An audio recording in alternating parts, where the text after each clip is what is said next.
Há quem diga, Bia, que o estudante de Direito ele é um estudante diferenciado, né, professor? Ele já vai adquirindo ali a skin do jurista lá nos primeiros períodos.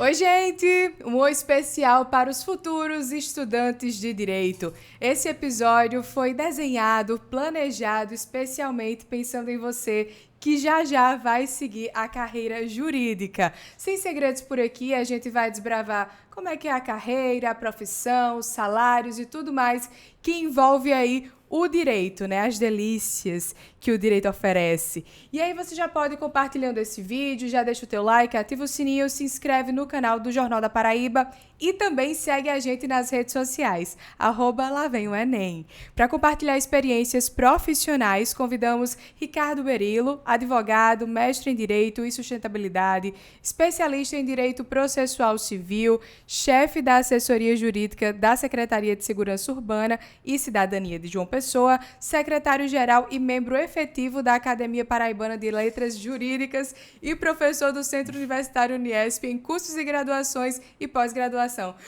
Peraí, deixa eu respirar um pouquinho, que é muita coisa, meu amigo.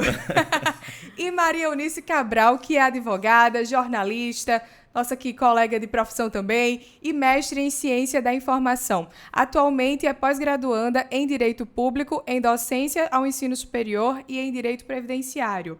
Atua também, a sua área de concentração, né, é em Direito Previdenciário e tem experiência em estudos práticos voltados aos direitos humanos. Sejam bem-vindos. Obrigado. Rapaz, tem que respeitar o currículo de vocês e o meu amigo é coisa demais. Deixou até aqui a apresentadora sem fôlego. Como é que vocês escolheram direito? A gente pode dizer que o direito escolheu vocês? Eu acho que o direito escolhe a gente. É? É. Por quê? Eu particularmente senti o chamado de fazer direito. Tanto que quando eu estava na época de fazer o meu vestibular, eu fiquei na dúvida assim, bem parecida entre direito e arquitetura. Só que o direito fala o mais alto. Eu acho que eu desaguei no direito, mas eu já vi um chamado, já vi uma coisa assim, mas eu lembro que a minha primeira graduação é o jornalismo e eu lembro que eu falei algo parecido, professor, sobre o jornalismo me escolher. Lembra lá no momento da apresentação, o pessoal do centro acadêmico, e eu falei, o jornalismo, eu não escolhi o jornalismo me escolheu. Mas as duas vocações estavam muito interligadas. Eu entendia que através do jornalismo eu poderia levar informação, eu poderia fazer com que as pessoas vivessem com mais dignidade e acessassem a sua cidadania.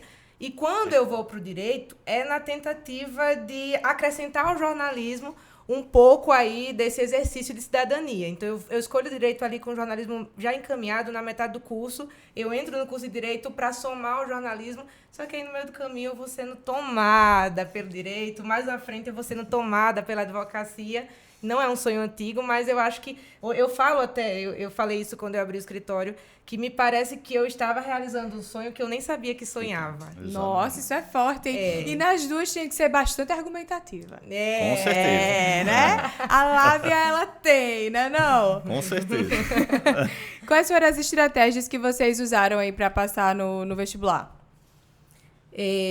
Então, no vestibular de jornalismo, que foi o primeiro, eu entro ali logo depois do ensino médio, né, nesse comecinho, eu enfrentei mais desafios. Eu inclusive, reprovei 2 vezes para passar somente na 3ª vez. Então, assim, minha trajetória ela é feita de algumas reprovações e eu gosto muito de contar sobre isso, sobre essas reprovações, porque eu acho que ela deixa a aprovação mais simbólica. Exatamente. Né? E aí, eu reprovei ali no vestibular de jornalismo 2 vezes, e aí eu vou tentar o vestibular de direito, que já é um caminho um pouco mais fluido, mas quando eu vou tentar o mestrado, eu também reprovo 2 vezes antes de começar. E aí, assim, essas reprovações, elas são feitas, e apesar das estratégias técnicas nessas fases, elas variarem, na verdade, de fase para fase, eu acho que uma das grandes estratégias é a resiliência. É a certeza de que vai dar certo em algum momento e continuar tentando. Eu acho que é o grande ponto. Eu acho que é estudar e confiar em você. Não desistir nunca. Confiar sempre. Né? E, Ricardo, como é que é a graduação de Direito? Você, como professor, acho que pode, inclusive, falar melhor ainda sobre isso. Como é que é a graduação? São quantos anos, quantos semestres? É maçante, é gostoso? Como é que é? Eu sou suspeito, porque eu sou apaixonado pelo direito. Então, eu acho ótimo. A graduação são 5 anos, 10 períodos, né?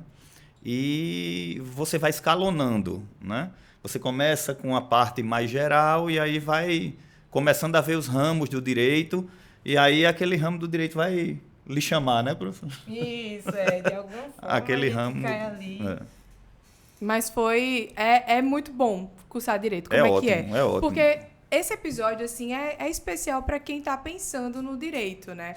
Então, é um curso realmente para se apaixonar. É interessante, Bia, porque você vai vendo os problemas do dia a dia e aprendendo a resolver aqueles problemas do dia a dia.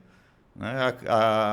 Você vê muito na mídia alguns problemas, por exemplo, da sociedade, das cidades, e no direito você aprende como resolver aqueles problemas. Então, eu acho que isso é que encanta no curso de Direito. Né? Essa possibilidade de você conseguir ser a chave para resolver aqueles problemas que a sociedade tem, que traz para você. Perfeito. Há quem diga, Bia, que o estudante de Direito ele é um estudante diferenciado, né, professor? Ele já vai adquirindo ali a skin do jurista lá nos primeiros períodos, já começa a se vestir diferente em alguns momentos, já começa a falar diferente. Tem uns até que são meio chatos, né, sou suspeita a falar, mas colocar é um curso... blazer no primeiro período, né? É complicado. Começar a falar latim. Isso. No calor de João Pessoa. Entendi. Pois é, já vai sendo envolvido ali pela graduação e é um curso que realmente toma, e eu acredito que quem consegue chegar ao final, de fato, sai dali apaixonado pelo que está fazendo, porque entende a sua função na sociedade de fato. E por que tem tantos termos difíceis? De quem não é da área entender. Eu acho assim, toda profissão tem sua linguagem própria. Né? No caso específico do direito, como o berço do direito é Roma, o latim, né? O latim, então a gente tem muita expressão latina. Né? E também porque durante muito tempo as melhores cabeças, digamos assim, dos países eram os bacharéis em direito. Então, era aquela pessoa que falava muito mais complicado do que a maioria da população. Né? Mas a gente tem uma tendência hoje de simplificar esse tipo de tornar comum, né, para as pessoas entenderem também. Até a preocupação, exatamente. Quem vai cumprir uma ordem judicial não é o advogado, é a parte, é o cliente. Então, é importante que ele entenda. Isso. Eu sou uma militante dessa acessibilização, né? Eu acho que pelo jornalismo, que precisa ter um contato direto com quem se está comunicando, pelo meu mestrado, que é informação, e aí a gente entende que o poder da informação só se dá quando ela, de fato, alcança o seu destinatário, então não adianta falar e não ser entendido. E também porque eu vejo hoje a necessidade do conhecimento do seu direito pelo cidadão. Então, ele só vai se fazer conhecido se ele for entendido. Então, assim, acessibilizar... Eu sou uma militante dessa acessibilização e de tornar essa comunicação mais fluida. Mas, realmente, eu não sei te responder. Isso é bem importante. Então, eu acho que nem precisa ser respondido. Contanto que isso esteja mudando, né? Sim. Já está valendo e é muito importante. Maria, você também comentou, né, no backstage que você tentou a OAB 4 vezes. E você falou que agora que é importante falar das reprovações para poder a conquista ter um gostinho especial, não é isso? Isso. Como é que foi esse processo? Muito estudo, não desistir, como é que foi? Foi bem doloroso, na verdade. Eu acho que só quem reprova sabe disso. Aí alguém que está me ouvindo dizer, alguém que acabou de reprovar no último exame, me ouviu dizer que a reprovação é interessante e vai dizer que eu estou errada, porque quem está passando na pele vai sentir a dor dessa reprovação. Mas, na minha trajetória, eu fiz a primeira metade do curso de jornalismo e aí já nessa segunda metade eu já faço junto com a primeira metade do curso de Direito. E a segunda metade do curso de Direito eu faço junto com o mestrado. Então, assim, tudo foi muito emendado. Eu era uma pessoa de 3 turnos, sempre com estágio ali no meio, né? Porque precisava de grana, nem todo mundo consegue só estudar e eu precisava estagiar, precisava ali ter um dinheiro para me manter. E aí, nessa segunda metade do curso de Direito, que é quando a gente começa a se preparar para a OAB, eu estava fazendo mestrado, cumprindo cadeiras em carga horária também integral lá na UFPB. E eu lembro que meu terceiro exame de ordem, que foi minha terceira reprovação, eu apresentei o trabalho de conclusão de curso de Direito, acho que no dia 11 de um mês de junho, a dissertação do mestrado no dia 28 e no dia 30 eu estava fazendo o exame e fui reprovada mais uma vez. Então, assim, por fazer muita coisa ao mesmo tempo, eu acho que as reprovações vieram, e talvez porque não fosse também o tempo da aprovação vir, né? Também tem isso. Às vezes a gente não consegue explicar a reprovação.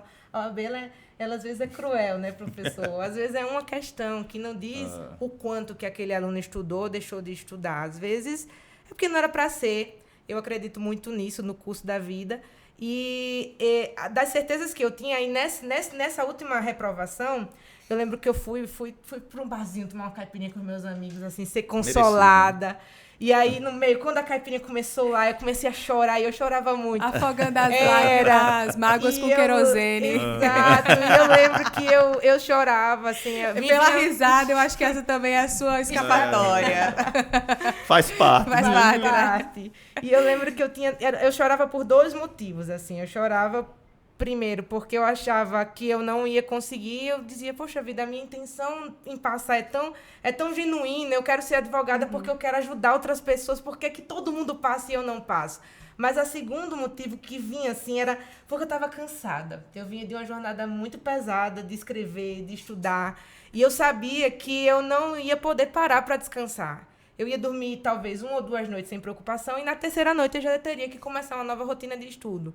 Porque, para mim, naquele momento, eu não tinha outra opção. Eu tinha que voltar a estudar, porque eu tinha que passar nessa danada dessa OAB. E aí eu chorava de cansaço, eu chorava de desgosto por ter que voltar do zero. Mas aí, quando eu me lembro desse pensamento, eu percebo que não passar na OAB nunca foi uma opção. Eu sabia que ia acontecer, não sabia quantas provas eu precisaria fazer. E aí, essa certeza, eu acho que é o que deve acompanhar cada estudante de OAB e cada estudante de vestibular. Que a hora vai chegar, que quem continua estudando vai chegar lá. Às vezes o tempo é muito diferente, não é uma loteria que você vai tentar uma sorte. Eu acho que quem vai continuar estudando vai chegar onde quer chegar e acabou. E aí era uma certeza que eu tinha. Eu ia passar, mas eu estava cansada, tinha que voltar a estudar. E aí essa certeza me acompanhou na primeira, na segunda, na terceira, até que na quarta deu tudo certo. E aqui a gente tá aí com a carteirinha já na mão. Anota aí, Cris, esse é um corte. Pode falar. E esse é o pensamento do estudante do direito, eu acho, do profissional de direito. Né? Não desistir nunca. Né? O advogado, você peticiona, por mais que você ache que seu direito é certo, o juiz indefere o seu direito. Você não se conforma, você vai buscar um tribunal superior, até você conseguir aquilo que você acha que é justo. E nem dá para parar de estudar, né, também. Você tem que estar sempre atualizado. Tem esse detalhe também, viu, galera? Se atentem quem tá aí querendo direito. E hoje você trabalha com previdenciário, né? Como é que foi essa escolha? Então, no meio aí disso, de mestrado e direito, teve uma época que eu terminei as cadeiras do mestrado e já pude voltar a estagiar, e eu precisei estagiar pela grana. Não queria, eu queria só escrever a dissertação, queria fazer o curso de direito de uma maneira mais, pelo menos, mediana, porque nessa época eu já levava pau em um monte de matéria por estar fazendo muita coisa ao mesmo tempo, que é, inclusive, uma coisa que eu nem digo para ninguém, fazer tantas coisas ao mesmo tempo, mas, enfim, foi o que me ocorreu. E aí eu acabo tendo uma vaga de estágio no escritório, e eu lembro que eu não queria ir. Eu faltei na primeira seleção porque eu não queria estagiar, eu não queria ter que ter demanda de hora de acordar, porque eu queria me concentrar nas demandas que eu já tinha, que era escrever a minha dissertação, enfim, que era cumprir as disciplinas no horário da aula certinho.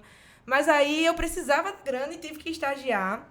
E nesse estágio, nesse escritório que eu estagiei, eu fui conhecendo o direito previdenciário. Eu não sabia nada de direito previdenciário, não tinha pago a cadeira ainda, professor.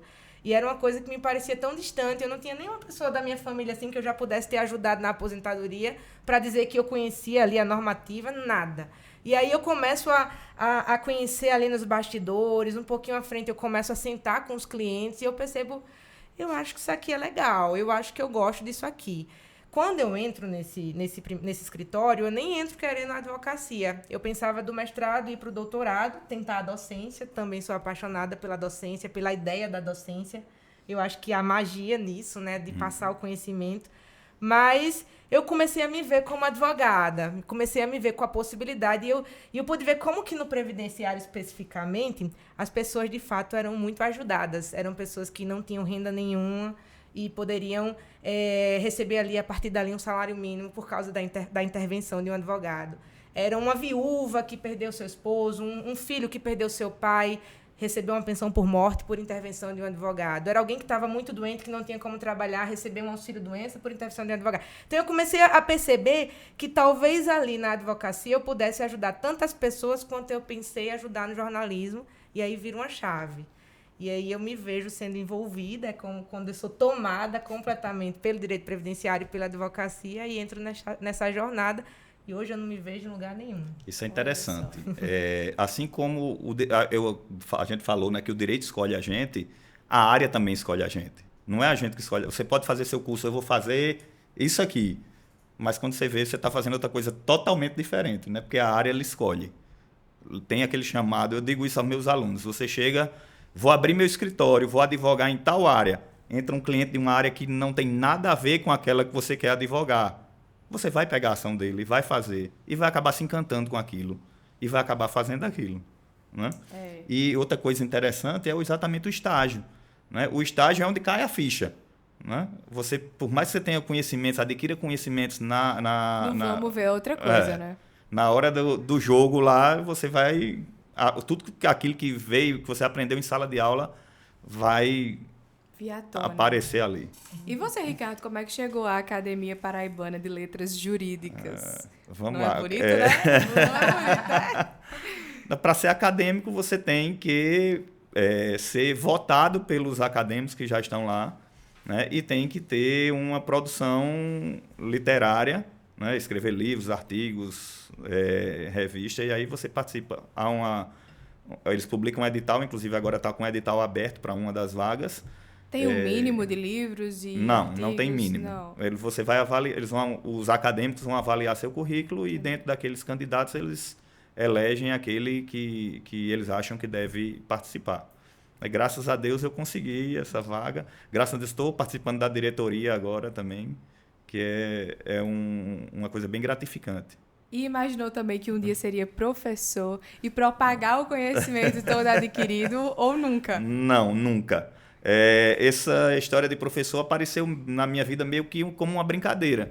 Na festa do aniversário de um filho de uma prima, eu sentei numa mesa com uma outra prima que era professora. E aí eu perguntei, como é que eu faço para dar aula? Né? No meio lá da festa, ela fez, vai ter uma seleção segunda-feira. Vá fazer. Eu estava com uma filha recém-nascida, disse, vou nada. Minha esposa olhou para mim e fez, você vai. E aí eu fui, né? Preparei minha aula, fui e fui aprovado. Né? Eu cheguei em casa, na época eu já era casado, mas encontrei com meu pai e minha mãe logo depois e disse, mãe, eu vou ser professor. Ela não acreditou em mim. Ela disse, você tem certeza disso? Tenho. E eu me encontrei. Na docência? Na docência. E lá se vão 18 anos já? 18 anos de ensino superior e 2 anos de ensino médio. Fui professor de informática. E de ensino, no caso, superior, né? É diferente? Você ensina o quê? Qual eu é ensino direito processual civil. Eu ensino, digamos assim, a advogar. Né? Como advogar, como fazer um processo, como fazer as petições de um processo, né? Qual é a ordem daquelas petições dentro do processo. Então, assim, isso é muito gratificante porque é uma disciplina muito prática.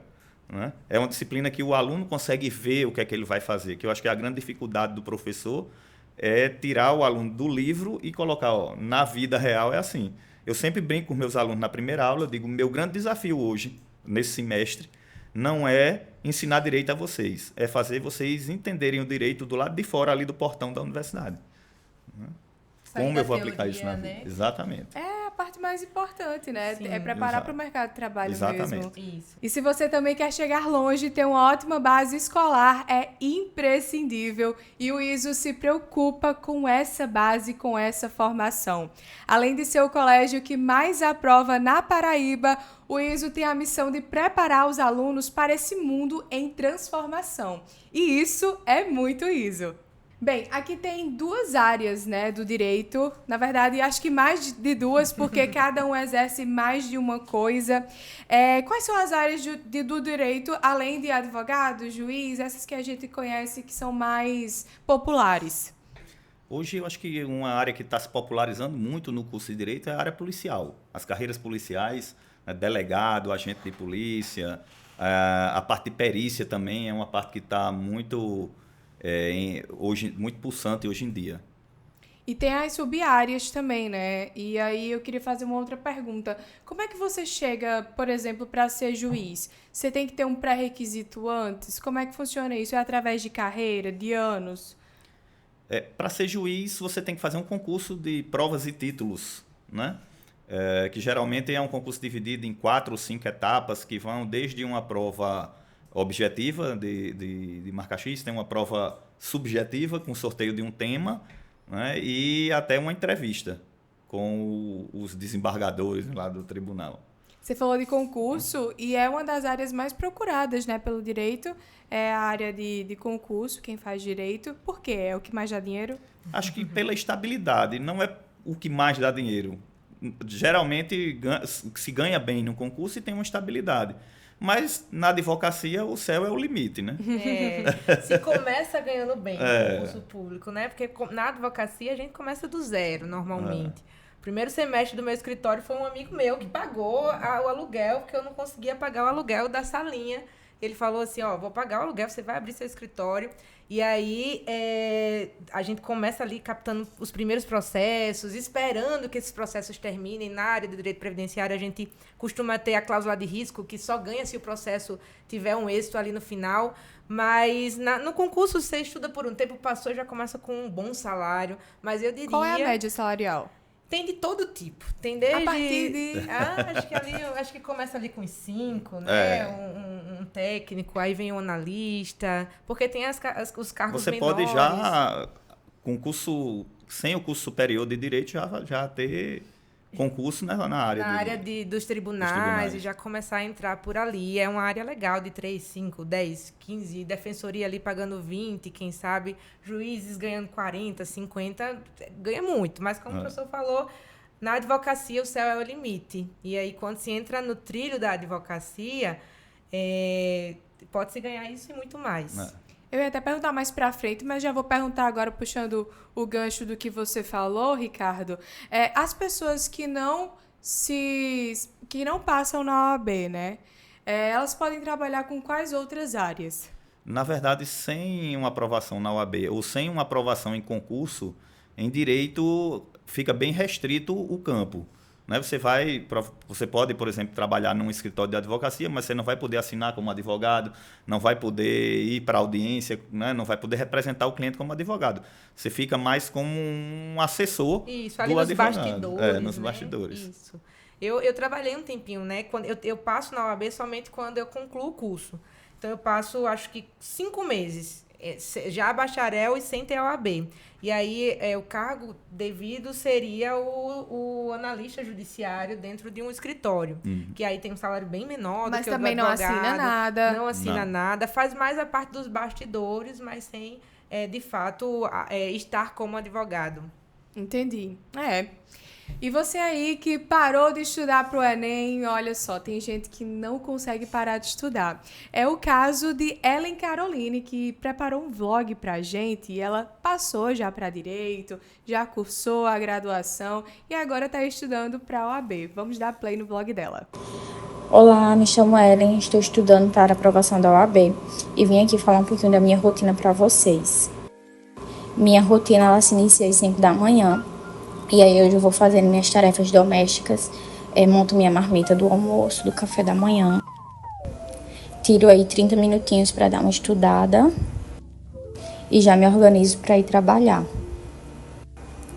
Chegando no trabalho, eu organizo a minha sala, organizo a minha mesa de trabalho para começar o dia.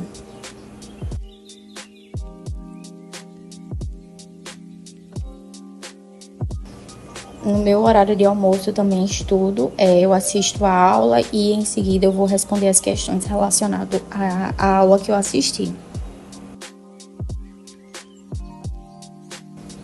E aí, retornando do trabalho, eu vou para casa, organizo minhas coisas, cuido da minha filha e vou para academia. Após a academia, eu janto e vou estudar novamente. E aí eu aproveito para fazer algumas anotações e fazer mais questões. E aí, após assistir a aula, responder questões, eu finalizo o meu dia. rotina puxada, muito parecida com a sua que você narrou, né? Tem ali todos os turnos preenchidos do dia. Isso. E ela ocupa os espaços, né? Estudando para a OAB, e é um pouco disso também. Acho que nem todo mundo vai ter esse privilégio de estudar um turno e nos outros 2 turnos estar estudando em casa. Mas não é porque falta esse privilégio que a gente deve parar ou dizer, não consigo. Eu acho que ela mostrou aí que dá certo e eu tô por aqui torcendo muito pela... A gente, quando que eu quero saber aqui ela tá usando o tempo de qualidade, né? Eu quero saber o resultado desse exame e eu tenho certeza absoluta que vai dar certo. Como é que é o dia a dia de vocês? Acordo, tarará, Eu tenho que saber o que eu vou fazer no meu dia, né? Eu acordo, por exemplo, no dia que eu vou dar aula, vou dar aula, volto, almoço, vou para o escritório. No dia que eu não vou dar aula, eu vou para o escritório, eu vou à secretaria, onde eu sou assessor jurídico. E à tarde, ou escritório, ou às vezes eu estou até no próprio escritório de prática da universidade, né, onde a gente atende a população carente gratuitamente. E à noite, aula ou descanso. Que faz parte, né? O descanso. Maria, e o teu dia a dia, como é que é? Então, eu sou uma recém-advogada, diria. Ainda estou pagando a metade da anuidade, professor, porque estou na jovem advocacia. Então, o escritório ele é novinho e como eu vim de outro escritório em que eu cumpria horário, eu me comprometi a cumprir horário também no meu escritório. Então, eu vou trabalhar quase todos os dias, né, com aquela folga. Mas o escritório está aberto todos os dias, então quase todos os dias eu estou ou na nossa unidade de Mamanguape ou na nossa unidade de João Pessoa, então é normal. Eu gosto de treinar pela manhã, funciona melhor o dia para mim, mas nem sempre a gente acorda com essa disposição, porque aí a gente já começa o dia endorfinado, toma um bom café, já chega lá sem a remela do olho para atender o cliente. Mas quando eu não vou treinar, tomo um café, chego no escritório, vejo as demandas do dia. Quase sempre a gente tem atendimentos, né? No direito previdenciário, a tendência é que a gente sempre tem esse encontro direto e pessoal com o cliente, porque o cliente do previdenciário, ele gosta de conversar com o advogado, ele gosta de falar, de perguntar do processo, de perguntar quando que vai se aposentar. Não é, rapaz? Eu fiz isso nos bastidores. Deixa abaixo. Pois é, deixa abaixo. Mas aí, normalmente, é esse o dia. De 2 turnos, né? Já não aguento mais o 3º turno. Mas a gente termina, às vezes, o dia com uma nataçãozinha ou não, mas normalmente é sempre concentrado nisso. Vez ou outra, uma audiência, ajudar o cliente a chegar numa perícia médica, mas a rotina mesmo é com o escritório funcionando e a gente participando da funcionalidade dele. Viu aí que o dia a dia é puxado, né? E essa, em breve, pode ser a sua rotina, porque Direito é um dos cursos que o Uniesp oferece. O Uniesp se preocupa com essa educação de qualidade, com infraestrutura avançada e professores capacitados, qualificados, para te acompanhar aí durante toda a graduação. Inclusive, Ricardo é professor lá do Uniesp, ele está aqui de prova, né, sobre isso. É por isso que o aluno sai preparado para o mercado de trabalho.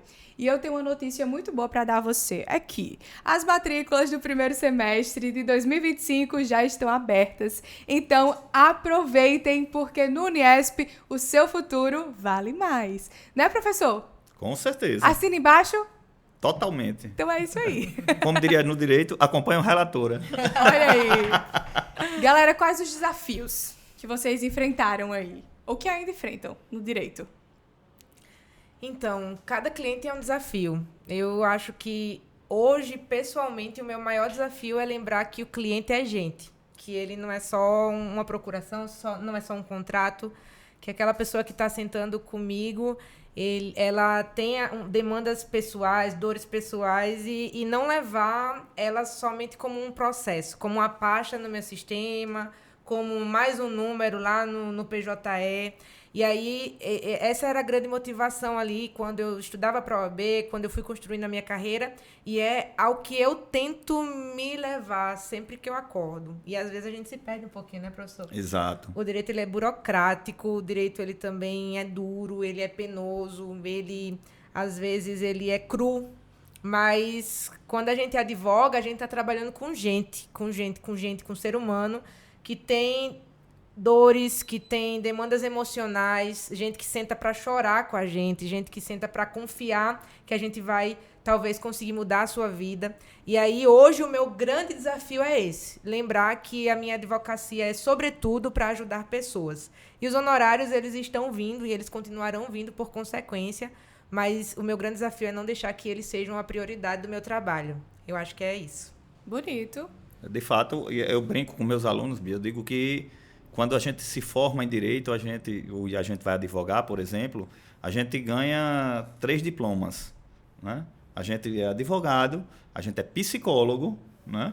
Exatamente pelo que a doutora disse, né? A gente tem que entender as dores daquela pessoa e assumir aquelas dores como sendo da gente, ao mesmo tempo que a gente tem que manter uma certa equidistância para não se contaminar com aquela dor e aquilo não influenciar diretamente no processo, mas entender que aquela pessoa está passando por uma dificuldade e que precisa do nosso conhecimento técnico para resolver aquela dificuldade, que é um problema da vida dela, né? A gente impacta a vida das pessoas. Então, é esse grande segredo, né? É se preocupar com as pessoas. E, né? E a terceira profissão que eu esqueci, Sim. detetive. Desculpa. Né? Detetive. Detetive é por quê? Porque a gente vai ter que procurar bens da outra parte, vai ter, no direito de família, vai ter que ver... Tira foto se aquela escondido? pessoa tira, faz tudo. Fuça rede social, faz fake. Né? É mesmo? Olha outro corte aí.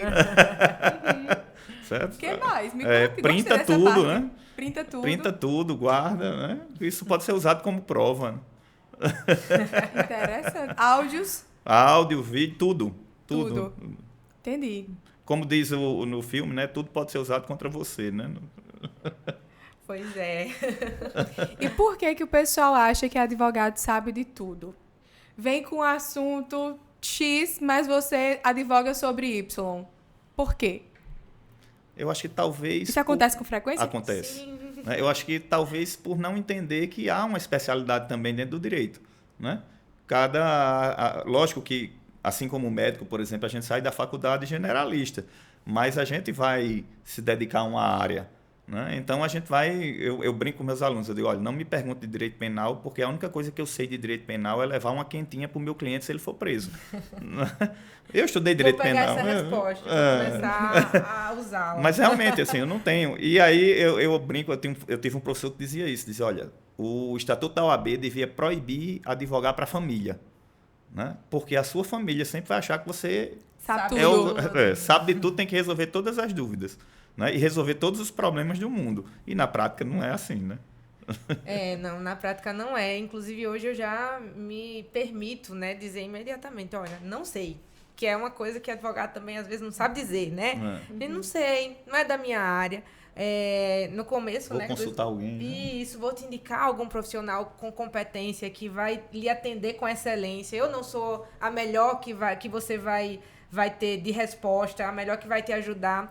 Porque eu acredito hoje, inclusive, é uma crença muito pessoal, eu tenho colegas generalistas ainda que atuam em todas as áreas, mas eu acredito que quando a gente se especializa, o direito é muito amplo. Direito previdenciário mesmo, toda semana a gente tem que achar uma normativa, a INSS mudou alguma coisa, e aí a Justiça Federal teve um julgado diferente, e aí a gente está precisando se concentrar naquilo para ficar excelente naquilo. Eu acredito muito nisso. Isso. Mas existem outros colegas que fazem de tudo e são bons também fazendo de tudo, mas eu particularmente acredito de forma muito pessoal que o melhor é encontrar um nicho e atuar nessa área da melhor maneira para oferecer para o seu cliente o melhor serviço e garantir que ele vai ser assistido da melhor maneira. É isso. E, pessoal, as provas já passaram, né? Inclusive, eu quero uma petição aqui, vou falar aqui para essa câmera, eu quero uma petição aqui para ter videocast do Lá Vem o Enem o ano inteiro. Não só no período de Enem, por favor. Eu queria que vocês deixassem uma palavra, né, de apoio, uma mensagem para o pessoal que quer passar para direito. Pode ser? Pode. Dou-lhe uma, dou-lhe duas. Quem vai primeiro?